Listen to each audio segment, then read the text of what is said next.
ഹൃദയത്തിൽ സുവിശേഷ ദീപവുമായി അനേകം വൈദികരിത തളരാതെ മുന്നേറുന്നു. ഇത് എറണാകുളത്തുള്ള രാജഗിരി എഞ്ചിനീയറിംഗ് കോളേജിൽ മെക്കാനിക്കൽ എഞ്ചിനീയറിംഗ് വിഭാഗത്തിൽ അധ്യാപകനായി സേവനം ചെയ്യുന്ന ഫാദർ ജോയൽ പുള്ളോലിൽ CMI തൻ്റെ ദൈവവിളിയുടെ വഴികളും ആത്മീയ വീക്ഷണങ്ങളും ജോയലച്ചൻ നമ്മോട് പങ്കുവയ്ക്കുന്നു. ജോയലച്ച, ശാലോം TV ജോഷു എന്ന ഈ പ്രോഗ്രാമിലേക്ക് സ്വാഗതം. ഫാദർ ജോയൽ CMI, അച്ഛൻ്റെ വീട്ടുപേരല്ല അച്ഛൻ? പുള്ളോലിൽ എന്നാണ് എൻ്റെ വീട്ടുപേര്. ഫാദർ ജോയൽ പുള്ളോലിൽ CMI സഭാംഗമാണ് അച്ഛൻ. അച്ഛൻ്റെ വീട് ഞാൻ തിരുവനന്തപുരത്താണ് ജനിച്ചു വളർന്നത്. എൻ്റെ പേരൻസ് കോട്ടയത്തു നിന്നുള്ളവരാണ്.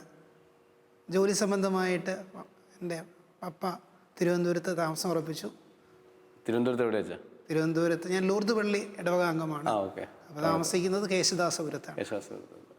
വീട്ടിൽ ആരൊക്കെ ഉള്ളതെന്നൊന്ന് പറയാം. ഞങ്ങൾ മക്കൾ 4 പേരാണ്. ഏറ്റവും മൂത്തത് ചേച്ചിയാണ്. പുള്ളിക്കാരി PWDയിൽ ചീഫ് എഞ്ചിനീയർ ആയിരുന്നു, ഇപ്പോൾ റിട്ടയർ ചെയ്തു. രണ്ടാമത്തെ ചേട്ടൻ നെയ്വേലി ലിഗ്നൈറ്റ് കോർപ്പറേഷനിൽ തമിഴ്നാട്ടിൽ ജോലി ചെയ്യാണ്. പിന്നെ എൻ്റെ നേരെ മൂത്ത ചേട്ടൻ ഷിപ്പിൽ ക്യാപ്റ്റനാണ്. പിന്നെ ഞാൻ ഏറ്റവും ഇളയ ആൾ. ഒരു പെണ്ണും 3 ആണും? അതെ അല്ലേ? അതെ. ഓക്കെ. അപ്പച്ചനും അമ്മച്ചിയൊക്കെ? അപ്പായിക്കിപ്പം 84 വയസ്സായി, അമ്മയ്ക്ക് 82. രണ്ടുപേരും ആരോഗ്യമായിട്ടിരിക്കുന്നു? രണ്ടുപേരും അത്യാവശ്യം ആരോഗ്യമായിട്ട് ദൈവത്തിൻ്റെ കൃപയാണ് ആരോഗ്യത്തോടു കൂടി ഇരിക്കുന്നു. അച്ഛന് ഇപ്പോൾ കാക്കനാടല്ലേ? കാക്കനാടാണ്. ഇപ്പം അച്ഛൻ എന്താ ചെയ്തുകൊണ്ടിരിക്കുന്നത്? ഞാൻ അവിടെ എഞ്ചിനീയറിംഗ് കോളേജിൽ പഠിപ്പിച്ചുകൊണ്ടിരിക്കുകയാണ്. രാജഗിരി എഞ്ചിനീയറിംഗ് കോളേജിൽ മെക്കാനിക്കൽ ഡിപ്പാർട്ട്മെൻറ്റിൽ. അച്ഛൻ്റെ ഒരു ദൈവവിളിയെക്കുറിച്ച് എനിക്ക് അറിയാവുന്നിടത്തോളം അത് ഒരു സാധാരണ രീതിയിൽ ഒരു 10ാം ക്ലാസ് കഴിഞ്ഞപ്പോൾ വൈദിക പഠനത്തിന് പോകുന്നത് പോലെ പോയ ഒരാളല്ല, വൈദിക വിഷയത്തിൽ പോയ ഒരാളല്ല. എപ്പോഴാണ് അച്ഛൻ ഒരു വൈദികനാവാനുള്ള ഒരു ആഗ്രഹം ഉണ്ടാവുക, അല്ലെങ്കിൽ ഒരു സെമിനാരി പരിശീലനത്തിന് അല്ലെങ്കിൽ CMI സഭയിൽ ചേർന്നത് എപ്പോഴാണ്? ഞാൻ 26ാമത്തെ വയസ്സിലാണ് CMI സഭയിൽ പരിശീലനത്തിനായിട്ട് ചേരുന്നത്. എന്താണ് അച്ഛൻ കാരണം അങ്ങനെ ഒരു സമയത്ത് ഒരു വൈദികനാവാൻ കാരണം? സ്കൂളിൽ പഠിച്ചുകൊണ്ടിരുന്നപ്പോഴൊന്നും അങ്ങനെ ഒരു വൈദികനാകാനും, സാധാരണ എല്ലാവരും വൈദിക വൃത്തിയിലേക്കൊക്കെ വരുന്നത് ഒരു മോഡൽസ് ഉണ്ടാകും. ഒരു ആരെങ്കിലും ഇപ്പോൾ ആ ഇടവകയിൽ ആരെങ്കിലുമൊക്കെ ഇത് വൈദിക സേവനത്തിന് വേണ്ടി പോയ ആൾക്കാരുണ്ടാകും, അതുപോലെ അതിന് പരിശീലനത്തിലിരിക്കുന്ന ആൾക്കാരുണ്ടാകും. അങ്ങനെ ഒരു ട്രഡീഷൻ ചിലപ്പോൾ മിക്കവാറും നാട്ടിൻപുറത്തുള്ള ഇടവകളിൽ സാധാരണ കാണാറുള്ളതാണ്. ഞാൻ നേരത്തെ സൂചിപ്പിച്ചതുപോലെ ഞാൻ തിരുവനന്തപുരം നഗരത്തിൽ ലൂർദ് പള്ളിയിലാണ് എൻ്റെ ഇടവക. അപ്പോൾ ഞങ്ങൾക്ക് അറിയാം, അവിടെ ഞങ്ങൾ കാറ്റീസത്തിന് പോകുമ്പോഴും അവിടെ ആ സന്ദർഭങ്ങളിൽ കത്തോലിക്കരായിട്ടുള്ള ആളുകൾ, സിറോ മലബാർ കത്തോലിക്കരായിട്ടുള്ള ആളുകൾ ഉണ്ടായിരുന്നെങ്കിലും ഇടവപ്പള്ളിയിൽ വരുന്നവർ ചുരുക്കം, വളരെ കുറവായിരുന്നു. കാര്യം എല്ലാവരും അവിടെ ഇപ്പം പാളയം പള്ളിയുണ്ട്, പിന്നെ അവിടെ സെൻറ്റ് മേരീസ് പള്ളിയുണ്ട്, ഇങ്ങനെ പല പള്ളികളിലായിട്ടായിരുന്നു ആളുകൾ പോയിക്കൊണ്ടിരുന്നത്. അപ്പോൾ അവിടെ ലൂർദ് പള്ളിയിൽ വന്ന് കുർബാന കാണാം. കാര്യം അന്ന് പള്ളി എന്ന് പറയുന്നത് വളരെ ചെറിയ ഒരു അങ്ങനെ ആഡംബരമൊന്നുമില്ല, സാധാരണ ഒരു പള്ളി, നമ്മുടെ പഴയ കാലത്തുള്ളൊരു ചെറിയൊരു പള്ളി. അപ്പോൾ അവിടെ വരുന്ന ആൾക്കാരുടെ എണ്ണവും കുറവായിരുന്നു. അപ്പോൾ ഞങ്ങളുടെ കുറച്ച് പേര്, അന്ന് എനിക്ക് തോന്നുന്നു ഞാൻ അവിടെ വേദപാഠം പഠിക്കുന്ന സമയത്ത് എല്ലാവരും കൂടെ ഒരു 100 പേര് കഷ്ടിച്ചുണ്ടായിരുന്നു, എല്ലാ ക്ലാസ്സിലും കൂടെ. അപ്പം സിസ്റ്റേഴ്സാണ് വേദപാഠം പഠിപ്പിച്ചിരുന്നത്, വേറെ അൽമായരാരും പഠിപ്പിച്ചിരുന്നില്ല. അപ്പം ഈ സ്കൂളിൽ പഠിക്കുന്ന കാലത്ത് അച്ഛന്മാരെ കാണുമെന്നുള്ളതല്ലാതെ ഈ ഇതിന് പരിശീലനത്തിലുള്ള ആരെയും കണ്ടിട്ടില്ല, എങ്ങനെയാണ് ഈ ട്രെയിനിങ് ഉണ്ടാകുന്നതെന്നും അറിയത്തില്ലായിരുന്നു. അപ്പോൾ ആരോ പറഞ്ഞു കേട്ടു 10 വർഷം വേണ്ടി വരും മിനിമം ഈ ട്രെയിനിങ് എടുക്കാമെന്ന് പറഞ്ഞപ്പോഴത്തേക്കിനും അയ്യോ 10 വർഷമൊന്നും പറ്റത്തില്ല എന്നുള്ളൊരു തോന്നലായിരുന്നു. എന്നാലും ചില അവസരങ്ങളിലൊക്കെ ആരെങ്കിലുമൊക്കെ ചോദിക്കും. അന്നൊരു പ്രത്യേകത, ആരെങ്കിലും നിനക്ക് ആരാകാനാണ് ആഗ്രഹം എന്ന് ചോദിക്കുമ്പോൾ പലപ്പോഴും ഈ ചോദിക്കുന്ന ആളാരാണോ അയാളെ അനുബന്ധിച്ചിട്ടാണ് നമ്മൾ ഉത്തരം പറയുന്നത്. അപ്പോൾ അച്ഛന്മാർ ചോദിക്കും, എനിക്കൊരു അച്ഛനായ കൊള്ളാമെന്നുള്ള താല്പര്യം ഉണ്ട് എന്ന് പറയാറുണ്ട്. അപ്പോൾ നമ്മളിത് വല്ലപ്പോഴും ഒക്കെ വീട്ടിലൊക്കെ പറയുകയൊക്കെ ചെയ്യുമ്പോഴത്തേക്കിനും, അപ്പോൾ അമ്മയുടെ അനിയത്തിമാർ 3 പേര് സിസ്റ്റേഴ്സാണ്. 2 പേര് സിസ്റ്റർ ആലീസ് മേരിയ SABS കോൺവെൻറ്റിൽ, പിന്നെ ഒരു സിസ്റ്റർ തെരേസ്, പുള്ളിക്കാരിയും SABS കോൺവെൻറ്റിൽ, പിന്നെ സിസ്റ്റർ പോളി MSJ എന്ന് പറഞ്ഞൊരു സിസ്റ്ററുണ്ട്, പുള്ളിക്കാരി എറണാകുളത്താണ്, ധർമ്മഗിരി സിസ്റ്റേഴ്സാണ്. അപ്പോൾ ഇവർ 3 പേരും ഇങ്ങനെ ഇടയ്ക്കൊക്കെ നമ്മളെ പ്രോത്സാഹിപ്പിക്കാറുണ്ട്. അപ്പോൾ വർഷങ്ങൾ കഴിഞ്ഞു, 10ാം ക്ലാസ് കഴിഞ്ഞിട്ടും ഇങ്ങനെ ഇരുന്നപ്പോൾ അപ്പോൾ ഞാൻ പറഞ്ഞല്ലോ, അങ്ങനെ ഒരു പ്രചോദനപരമായിട്ടുള്ള ആരെങ്കിലും, എൻ്റെ സീനിയേഴ്സായിട്ടുള്ള ആരെങ്കിലും കാണാനുള്ള അവസരം ഉണ്ടായിരുന്നില്ല.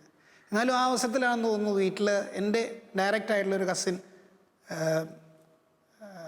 പന്തിരുവല്ലിൽ അച്ഛൻ വന്നിരുന്നു വീട്ടിൽ. ഓക്കെ. അച്ഛൻ വന്ന് വീട്ടിലിങ്ങനെ സംസാരിച്ചു. അപ്പോൾ എന്തിനാണ് വന്നതെന്ന് പോലും എനിക്കറിയത്തില്ലായിരുന്നു കാര്യത്തിൽ. അപ്പോൾ വന്ന് സംസാരിച്ചപ്പം പിന്നെയാണ് മമ്മി പറഞ്ഞത്, നിനക്കിങ്ങനെ താല്പര്യമുണ്ട് ഇങ്ങനെ പറഞ്ഞു കേട്ടിട്ട് അച്ഛൻ വന്നതാണ് CMI സഭയിലേക്ക്. 10ാം ക്ലാസ് കഴിഞ്ഞപ്പോൾ 10ാം ക്ലാസ് കഴിഞ്ഞപ്പോൾ. അന്ന് അമ്മ പറഞ്ഞു അവന് കുറച്ചുകൂടി കഴിയട്ടെ, അവനൊരു തീരുമാനമൊക്കെ എടുക്കാൻ സമയമാവട്ടെ എന്ന് പറഞ്ഞ് അത് അച്ഛനെ സന്തോഷപൂർവ്വം പറഞ്ഞു വിടുകയാണ് ചെയ്തത്. പിന്നെ അത് കഴിഞ്ഞു ഡിഗ്രിക്കൊക്കെ പോയി. ഡിഗ്രി കഴിഞ്ഞ് വന്നപ്പോഴത്തേക്കും പിന്നെ അങ്ങനെ ഒരു പെട്ടെന്നൊരു തീരുമാനം എടുത്ത് പോകാനായിട്ട് സാധിച്ചില്ല. പിന്നെ ആ അവസരത്തിൽ ഇടവകയിലൊക്കെ കാര്യമായിട്ടൊന്നും ഡിഗ്രി പഠിച്ചത് എഞ്ചിനീയറിംഗ് ആണ്. ഞാൻ എഞ്ചിനീയറിംഗ് ആണ് പഠിച്ചത്. ട്രിവാൻഡ്രം CET-ലാണ്. ഗവൺമെന്റ് എഞ്ചിനീയറിംഗ് കോളേജ് ശ്രീകാര്യത്ത്. കാര്യം ചേട്ടന്മാരും ചേച്ചിയൊക്കെ ആ ഫീൽഡിൽ പോയത് കൊണ്ട് അടുത്തൊരു ഓപ്ഷൻ ഇല്ലായിരുന്നു. എനിക്കൊരു ഓപ്ഷൻ അതായതുകൊണ്ട് ഞാനങ്ങ് പോയതാണ്. അപ്പോൾ ഇടയ്ക്ക് ഇങ്ങനെ ലോ പഠിക്കാൻ പോയാലോ എന്നൊക്കെ ഇങ്ങനെ ആലോചിച്ചിരുന്നു. അപ്പോൾ ഫാദറിൻ്റെ അനിയനൊരു അഡ്വക്കേറ്റ് ആയിരുന്നു, പിന്നെ മജിസ്ട്രേറ്റായിട്ട് റിട്ടയർ ചെയ്തു. അപ്പോൾ പുള്ളിക്കും താല്പര്യം ഉണ്ടായിരുന്നു ആരെങ്കിലും ഒരു ലോ പഠിക്കാൻ പോകണമെന്ന് താല്പര്യം ഉണ്ടായിരുന്നു. പക്ഷേ പുള്ളി അതിനുവേണ്ടി കുറേയൊക്കെ ശ്രമിച്ചതുമാണ്. ഞാൻ പക്ഷേ അവസാനം വഴുതി മാറി എഞ്ചിനീയറിങ്ങിലേക്ക് പോയത്. അപ്പോൾ എഞ്ചിനീയറിംഗ് ഒക്കെ കഴിഞ്ഞിട്ട് ഇങ്ങനെ നിൽക്കുന്ന സമയത്താണ് വീണ്ടും സിസ്റ്റർ, ഞാൻ പറഞ്ഞ സിസ്റ്റർ പോളി, അമ്മയുടെ അനിയത്തി സിസ്റ്റർ ഇങ്ങനെ അതൊക്കെ ഇങ്ങനെ ചോദിച്ചു. ശരിക്കും അതൊരു വലിയൊരു ഇങ്ങനെ, നീ ഇങ്ങനെ പണ്ട് പറഞ്ഞായിരുന്നല്ലോ പോകാൻ താല്പര്യമുണ്ടെന്നൊക്കെ ഇങ്ങനെ പറഞ്ഞായിരുന്നല്ലോ, ആഗ്രഹമുണ്ടോ എന്ന് ചോദിച്ച് സിസ്റ്റർ വീണ്ടും ചോദിച്ചു. അപ്പോൾ സിസ്റ്റർ ചോദിച്ചതല്ലേ എന്ന് വിചാരിച്ചിട്ട് ഞാൻ എന്നാൽ ഒന്ന് ഇത് ചെയ്യാമെന്ന് പറഞ്ഞ് ഞാൻ ഒരു പോകാനായിട്ടൊരു ശ്രമമൊക്കെ നടത്തി. അച്ഛനെ പോയി കണ്ടു, വിൻസെൻഷൻ സഭയിൽ ഒരു അച്ഛനെ കണ്ടു, അപ്പോൾ സംസാരിച്ചു. അതിനുശേഷം പക്ഷേ ഞാൻ തിരിച്ചു വന്ന് വീട്ടിൽ പറഞ്ഞപ്പോഴത്തേക്കിനും അമ്മയ്ക്കത് ഉൾക്കൊള്ളാനായിട്ട് സാധിച്ചില്ല ആ സമയത്ത്. കാര്യം അന്ന് വീട്ടിലുള്ള എല്ലാവരും, വീട്ടിലെ അപ്പനും അമ്മയും മാത്രമേ ഉള്ളൂ. അപ്പോൾ പെട്ടെന്ന് ഞാനും കൂടെ ഇങ്ങനെ ഒരു തീരുമാനം എടുത്ത് പോകാമെന്ന് വരുമ്പോൾ അമ്മയ്ക്കാണത് കൂടുതൽ ബുദ്ധിമുട്ടായിട്ട് തോന്നി. പുള്ളിക്കാരിക്ക് അത് വേണ്ട രീതിയിൽ ഉൾക്കൊള്ളാനായിട്ട് സാധിച്ചില്ല.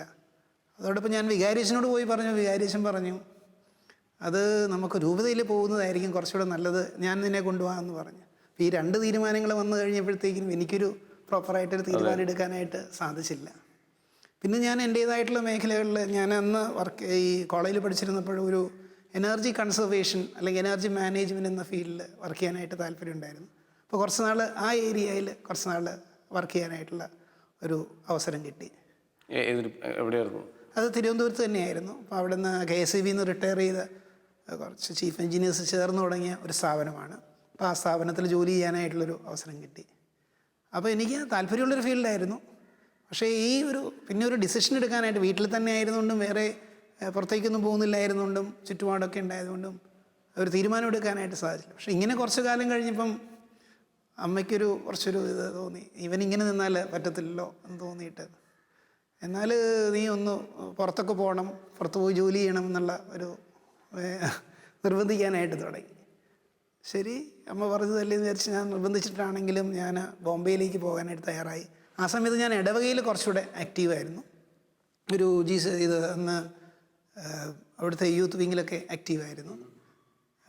അപ്പം ആ സമയത്ത് കുറച്ച് അച്ഛന്മാരൊക്കെ ആയിട്ട് പരിചയപ്പെടാനായിട്ടും സെമിനാറിലൊക്കെ പോകാനായിട്ടൊക്കെ കുറച്ചൊരു അവസരമൊക്കെ കിട്ടിയായിരുന്നു. അന്ന് ഇടവകയിൽ കുറച്ച് സേവനം ചെയ്യുന്ന ഇതുപോലെ ഡീക്കന്മാരായിട്ടുള്ള അച്ഛന്മാരുണ്ടായിരുന്നു. അപ്പോൾ അവരുടെ കൂടെ സെമിനാറിലൊക്കെ പോകാനായിട്ടുള്ള അവസരം കിട്ടി. അതൊരു ചെറിയൊരു ഇതായിരുന്നു, ജസ്റ്റ് ഇവരുടെ ലൈഫൊന്ന് കാണാനൊക്കെ ആയിട്ടും ഇൻട്രാക്ട് ചെയ്യാനായിട്ടുള്ളൊരു അവസരമായിരുന്നു. അത് കഴിഞ്ഞ് ഏതായാലും ഞാൻ ബോംബെക്ക് പോയി.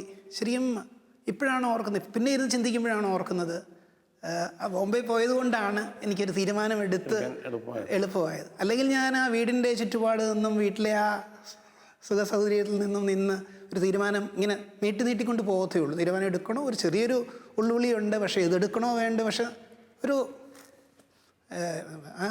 ആ രീതിയിൽ നോക്കുമ്പോൾ ഞാൻ ഈ 10ാം ക്ലാസ് കഴിഞ്ഞ് വരുന്ന ആൾക്കാരെ, കുട്ടികളെ ശരിക്കും ഞാൻ അപ്രീഷിയേറ്റ് ചെയ്യുന്നുണ്ട്. കാര്യം അവർ ആ 10ാം ക്ലാസ് കഴിയുമ്പോൾ അവരൊരു തീരുമാനമെടുത്ത് പോകാനായിട്ട് അവർക്ക് സാധിക്കുന്നുണ്ടല്ലോ എന്ന് ഓർക്കുമ്പോൾ ഞാൻ അതിനെ ഒരു രീതിയിൽ അതിനെ അപ്രീഷിയേറ്റ് ചെയ്യുന്നു. അപ്പോൾ എനിക്ക് ആ ഒരു തീരുമാനം എടുക്കാനായിട്ട് ഇത്രയും കാലം എടുത്ത് ബോംബെ വരെ പോകേണ്ടി വന്നു. അപ്പോൾ ബോംബെയിൽ ചെന്ന് കഴിഞ്ഞപ്പോൾ 3-4 മാസം ഞാൻ അവിടെ ഉണ്ടായിരുന്നു. അപ്പോൾ അവിടെ ആയിരുന്ന സമയത്താണ് ഒരു ലൈഫിനെ കുറിച്ചുള്ളൊരു യഥാർത്ഥ കാഴ്ചപ്പാട് നമുക്ക് ലഭിക്കുന്നത്. അപ്പോൾ അവിടെ എല്ലാം മെക്കനൈസ്ഡ് ആയിട്ടുള്ളൊരു ലൈഫാണ്.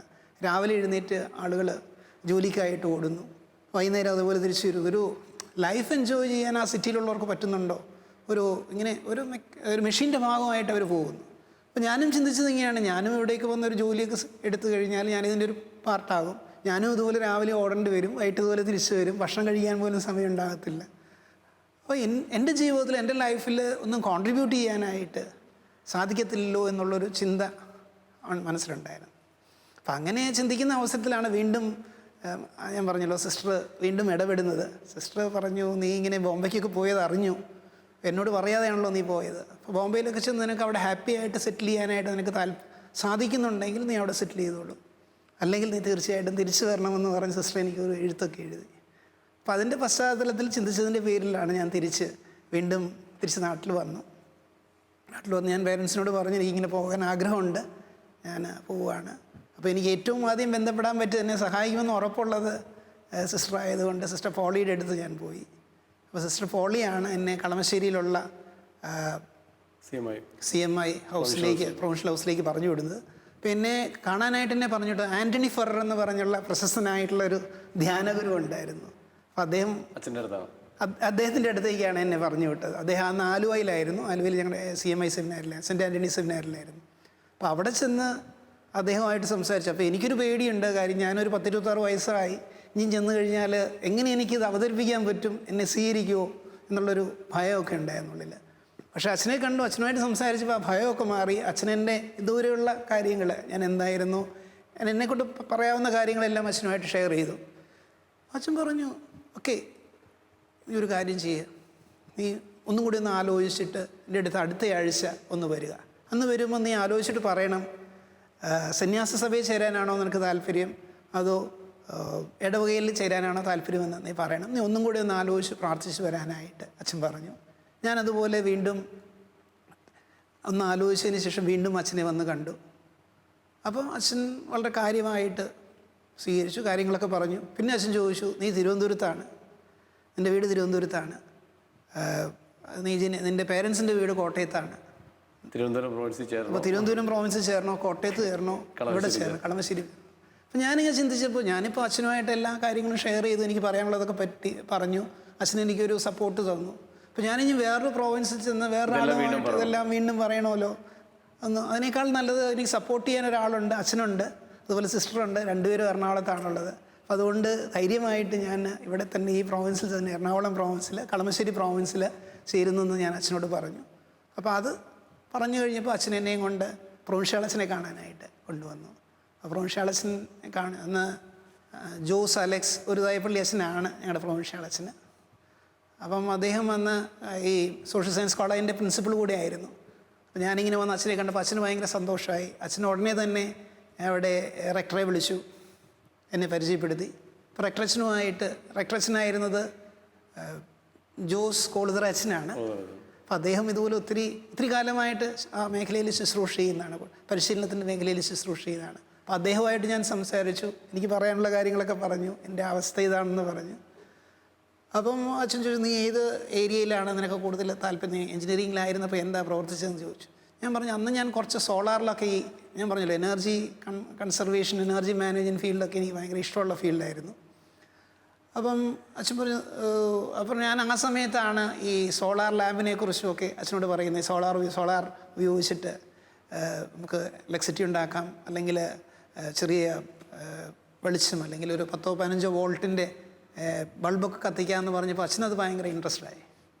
അപ്പോൾ അച്ഛനത് എന്നെ വളരെ സന്തോഷപൂർവ്വം സ്വീകരിച്ചു. അച്ഛൻ പറഞ്ഞു, നിനക്ക് ഞങ്ങൾ ജൂണിലാണ് ഇവിടെ സെമിനാരിയിൽ ക്ലാസ്സുകൾ ആരംഭിക്കുന്നത്, പരിശീലനം ആരംഭിക്കുന്നത്, ജൂണിൽ വന്ന് ചേരാമെന്ന് അച്ഛൻ എന്നോട് പറഞ്ഞു. അച്ഛൻ, ഞാൻ ഒരു കാര്യം ചോദിക്കണം, കാരണം അച്ഛൻ്റെ ഈ വാക്കുകൾ തന്നെ വളരെ കൃത്യമായ ഒരു കാര്യമെന്ന് പറയുന്നത്, ഉള്ളിൽ ഉണ്ടാകുന്ന ഒരു ദൈവവിളി ഒരിക്കലും കെട്ടുപോകാതെ ദൈവം കാക്കും എന്നുള്ളതിൻ്റെ ഒരു കാര്യമാണ്. പടിപടിയായിട്ട് ഈ ഓരോ സ്റ്റെപ്പിലൂടെ അവസാനം ബോംബെയിൽ എത്തിച്ച് ഈ സിസ്റ്റർ വിടാതെ പുറകെ ഉണ്ടെന്നുള്ളതൊക്കെ, കാരണം ദൈവം ചില ആളുകളെ നമ്മുടെ ഒരു ദൈവവിളിയെ സംരക്ഷിക്കാൻ, അല്ലെങ്കിൽ ആ ദൈവവിളി കൃത്യമായ സംരക്ഷിക്കുന്നതിനേക്കാളും കൃത്യമായ ദിശയിലേക്ക് കൊണ്ടുപോകാൻ ചില ആളുകളെ ദൈവം ജീവിതത്തിൽ കരുതി വെക്കുന്നു എന്നുള്ളതാണ് ഈ സിസ്റ്ററിൻ്റെ ഒരു ഭംഗിയായിട്ടുള്ള റോളെന്ന് ഞാൻ കുറെ ഞാൻ വിചാരിക്കുകയാണ്.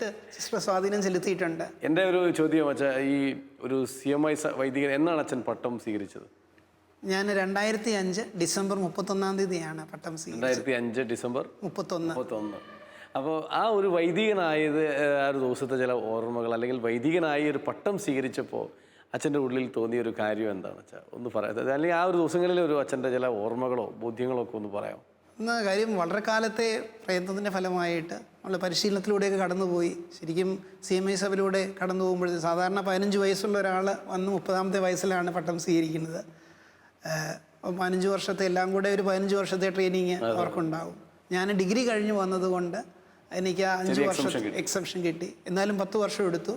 ഞാൻ 26ാമത്തെ വയസ്സിൽ സഭയിൽ കടന്നു വന്നു. 36ാമത്തെ വയസ്സിലാണ് പട്ടം സ്വീകരിക്കുന്നത്.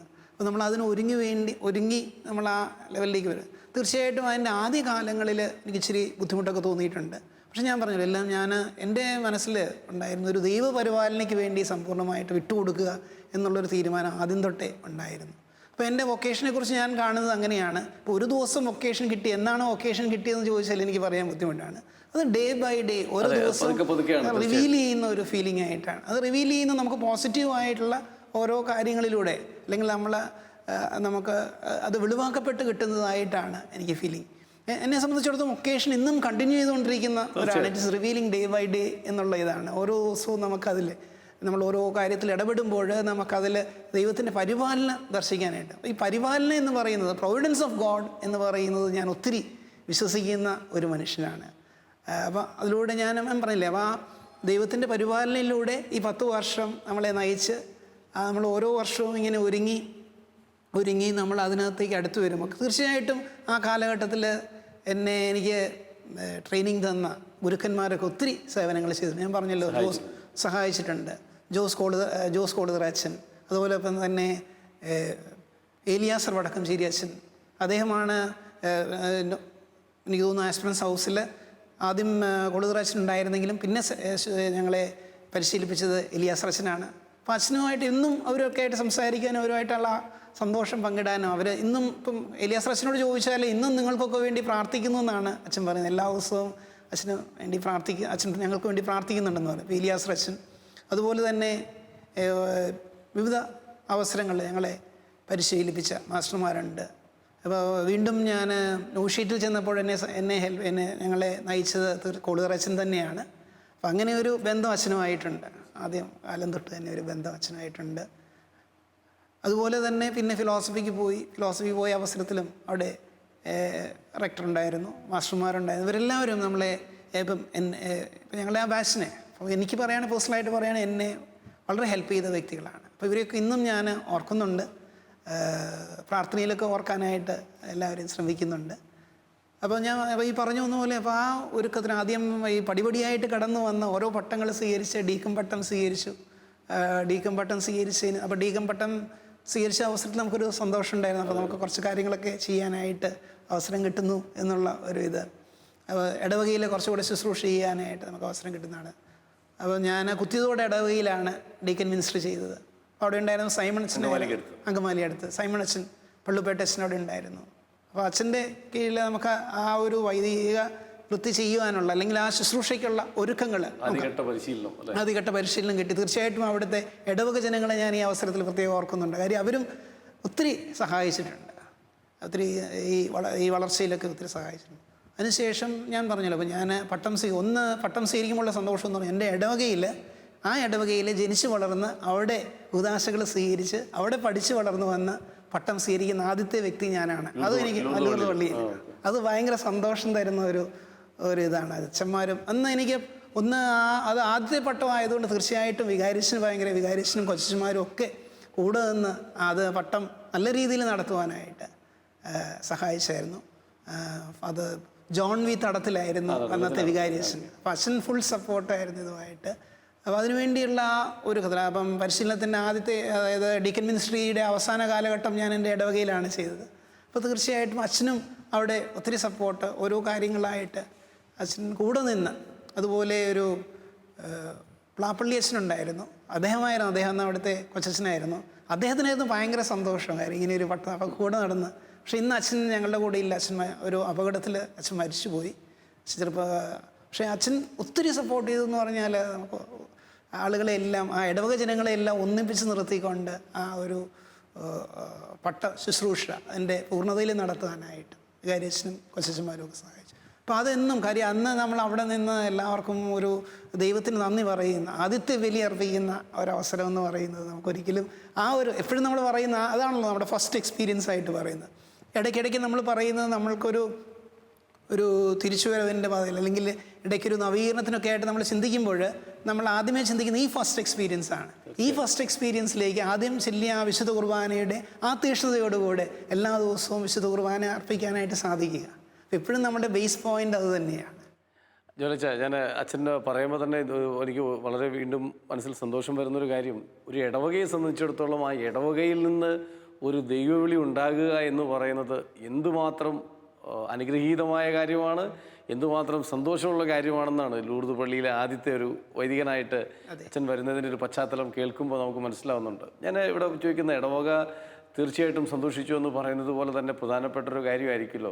വൈദികനായി കഴിഞ്ഞപ്പോൾ മാതാപിതാക്കളും ചേച്ചിയും രണ്ട് ചേട്ടന്മാരും അവരുടെയൊക്കെ ഒരു ഇതെന്താ ഇന്നും ഈ വൈദിക ജീവിതത്തെക്കുറിച്ച് അവരെങ്ങനെ കാണുന്നു, തീർച്ചയായിട്ടും അവരെങ്ങനെ സ്വാധീനിച്ചിട്ടുണ്ട് അച്ഛനെ എന്നൊന്നും ഞാൻ പറയില്ല. എൻ്റെ വീട്ടിൽ എൻ്റെ ഫാദറായിരുന്നു കുറച്ചുകൂടെ ഫ്രീ ആയിട്ട്. ഈസ് വളരെ ഇപ്പം ഞാനിങ്ങനെ വൈദികനായിട്ട് അച്ഛനാകാൻ പോകാൻ താല്പര്യമുണ്ടെന്ന് പറഞ്ഞപ്പം പുള്ളി എൻ്റെ തീരുമാനത്തോട് ചേർന്ന് നിൽക്കുകയായിരുന്നു.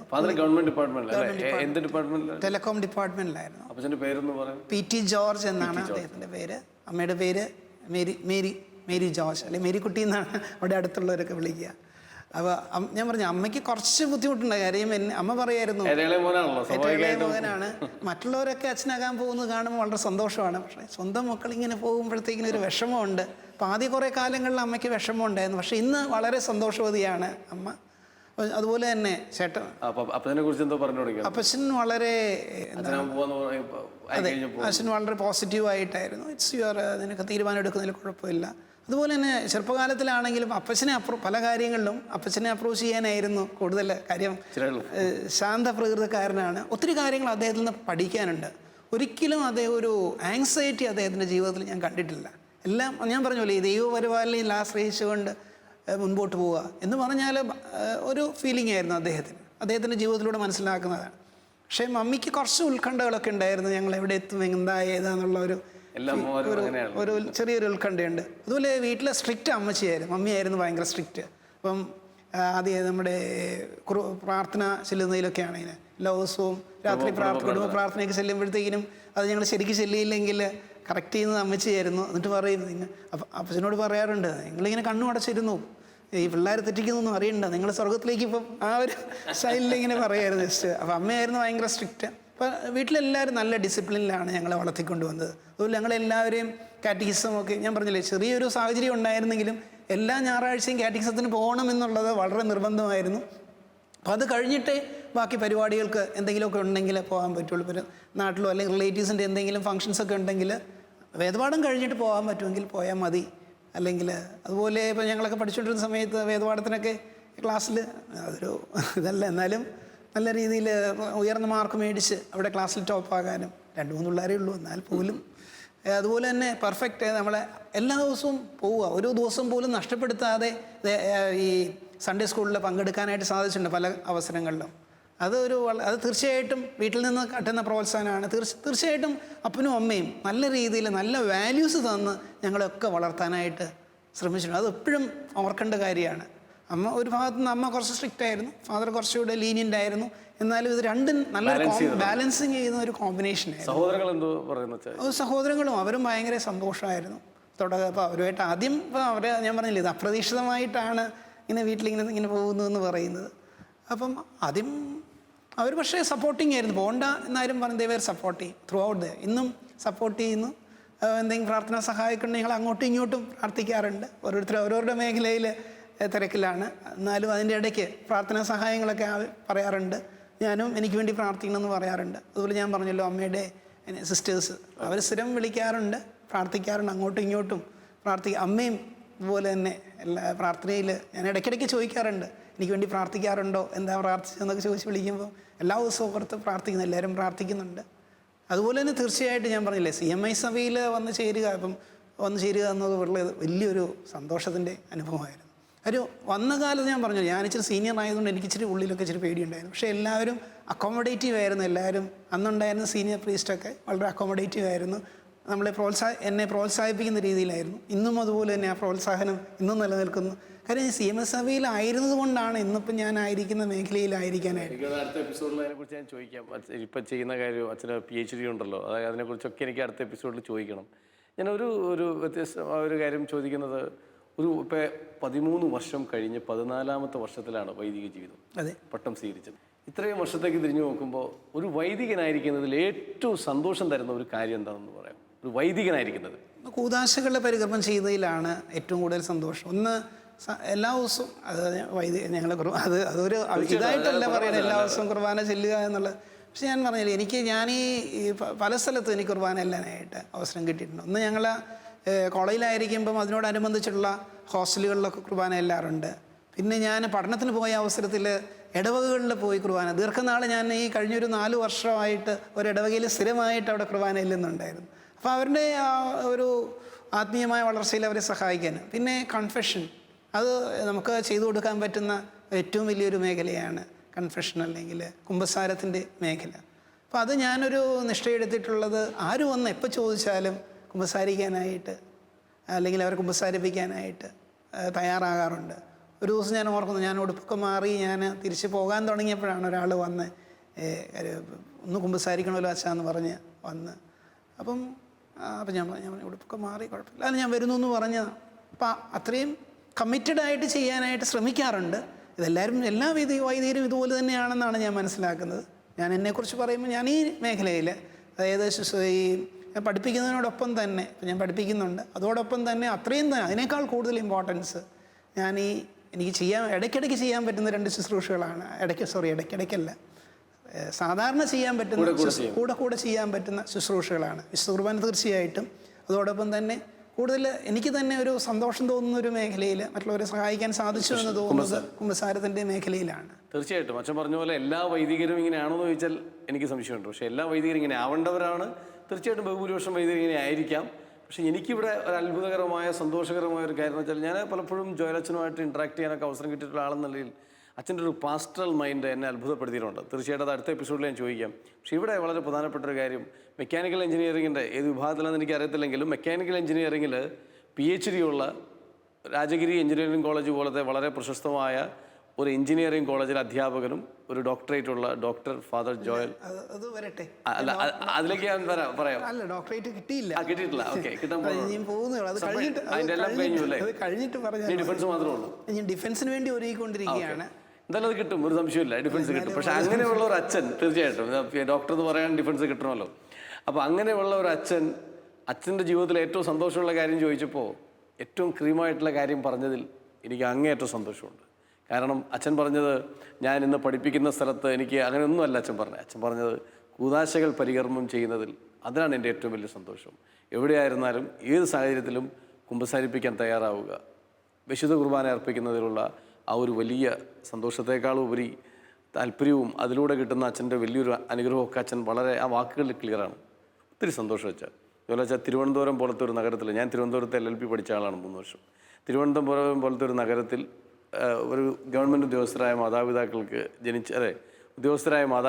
ജനിച്ച് വളർന്ന് ഇത്രയും ഒരു എഞ്ചിനീയറിംഗ് ഒക്കെ പഠിച്ച് ബോംബെയിലൊക്കെ പോയി ജോലി ചെയ്യാനൊക്കെ പോയിട്ടും അതിനിടയിൽ തിരുവനന്തപുരത്ത് ജോലി ചെയ്തു. ഇതൊക്കെ ഉണ്ടായിട്ടും ദൈവം ഉള്ളിൽ കർത്താവ് കരുതി വെച്ച ആ ദൈവവിളി കെടാതെ അമ്മയുടെ അനീതി സിസ്റ്റർമാരിലൂടെ, പ്രത്യേകിച്ചൊരു സിസ്റ്ററിലൂടെയൊക്കെ വളരെ കൃത്യമായി ഇടപെട്ട് ദൈവം നടത്തി അച്ഛനെ മനോഹരമായിട്ട് കൊണ്ടുപോകുമ്പോൾ ഇന്ന് ഏറെ സന്തോഷം. ഞാൻ ദൈവത്തിന് നന്ദി പറയാണ്.